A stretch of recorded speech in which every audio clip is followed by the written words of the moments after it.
بسم الله الرحمن الرحيم. النهاردة 22/7/2023.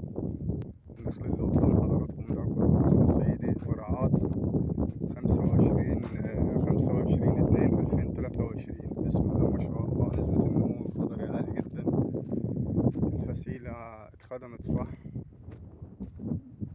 من حيث المكافحة والأمراض والخدمة اللي قبل الزراعة كلها تمت مظبوط الحمد لله، ودي كانت النتائج قدام حضراتكم. حاجة بسم الله ما شاء الله، يعني نمو خضري عالي على الآخر. الفسيلة ما كملتش لحد دلوقتي بتاع 5 شهور بالظبط، وما شاء الله يعني ظهر نمو خضري عالي على الآخر في الفسيلة زي ما انتوا شايفين.